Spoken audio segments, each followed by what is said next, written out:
తెలంగాణలో కాంగ్రెస్ గవర్నమెంట్ వచ్చిన కాంచెలి ఏదో ఒక అయోమయంలో ఒక గందరగోళం వాతావరణంలో ఉంటుందనేది కూడా వాస్తవంగా కనబడతా ఉంది.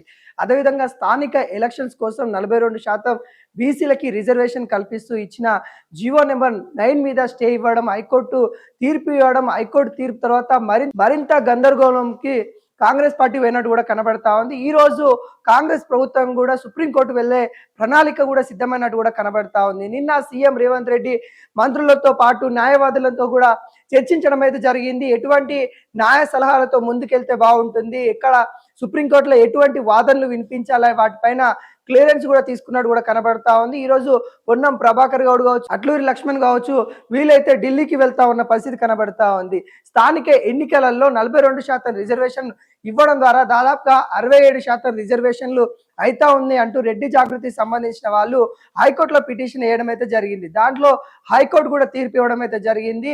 స్థానిక ఎన్నికల నోటిఫికేషన్ పైన జీవో నెంబర్ 9 పైన కూడా స్టే ఇవ్వడం అయితే జరిగింది. వాటిని సవాల్ చేస్తూ ఈ రోజు కాంగ్రెస్ మంత్రులు ఢిల్లీకి వెళ్ళి సుప్రీంకోర్టులో వాదించబోతా ఉన్నారు. న్యాయవాదులను అయితే తీసుకొని వెళ్ళిన పరిస్థితి కనబడతా ఉంది.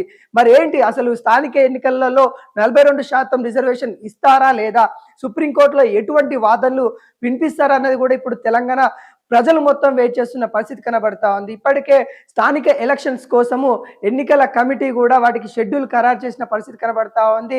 స్టే ఇవ్వడం వల్ల ఏదైతే రిజర్వేషన్లు కూడా కొన్ని విలేజ్లలో కూడా మొత్తం కన్ఫర్మ్ చేయడం అయితే జరిగింది. అక్కడ ఆశావాదులు ఎవరైతే ఉంటారో పోటీ చేయడానికి వాళ్ళు సంసిద్ధమవుతున్న వేళ ఈ బీసీ సంబంధించిన రిజర్వేషన్ల పైన కావచ్చు, ఎన్నికల కమిటీ ఇచ్చిన నోటిఫికేషన్ పై స్టే ఇవ్వడం ద్వారా మరింత గందరగోళంలోకి వెళ్ళిన పరిస్థితి కనబడతా ఉంది. గతంలో కూడా సుప్రీంకోర్టు ఏదైతే 50% కంటే రిజర్వేషన్లు పెంచకూడదు అంటూ ఒక లిమిటేషన్ పెట్టడం అయితే జరిగింది. వాటిపైన వాదనలు వినిపించే ప్రయత్నాలు అయితే కనబడతా ఉంది. ఎట్టకేలకైనా బీసీ రిజర్వేషన్ సాధించడానికి కాంగ్రెస్ పార్టీ అయితే ప్రణాళిక అయితే సిద్ధం చేసుకుంటున్నట్టు కూడా కనబడతా ఉంది.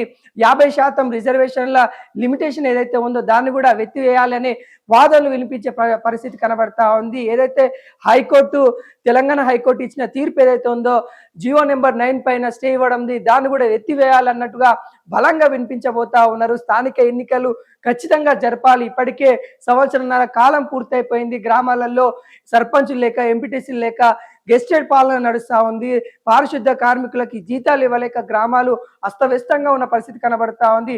ఈ పరిస్థితిలో నుండి తెలంగాణ ప్రభుత్వం కావచ్చు, లేకుంటే కాంగ్రెస్ గవర్నమెంట్ కావచ్చు, కీలక నిర్ణయాలు తీసుకొని ముందుకెళ్లాల్సిన పరిస్థితి కనబడతా ఉంది. ఒకవేళ హైకోర్టులో ఇచ్చిన తీర్పే సుప్రీంకోర్టులో కూడా అదే తీర్పు వస్తే స్థానిక ఎన్నికలు ఏ విధంగా పెట్టాలి అంటూ ప్లాన్ బి కూడా రెడీ చేసినట్టు కూడా కనబడతా ఉంది. పార్టీ పరంగా 42% బీసీలకి రిజర్వేషన్ ఇచ్చి ముందుకెళ్లాలన్న ఆలోచనలో కూడా చేస్తున్నట్టు కూడా కనబడతా ఉంది. ఈ రోజైతే సుప్రీంకోర్టులో వాదనలు వినిపిస్తా ఉన్నా, మరి చూడాలి సుప్రీంకోర్టులో వాళ్ళ వాదన ఏ విధంగా వింటుంది, మరి ఏ విధంగా తీర్పిస్తుందనే కూడా యావత్ తెలంగాణ వెయిట్ చేస్తున్న పరిస్థితి కనబడతా ఉంది.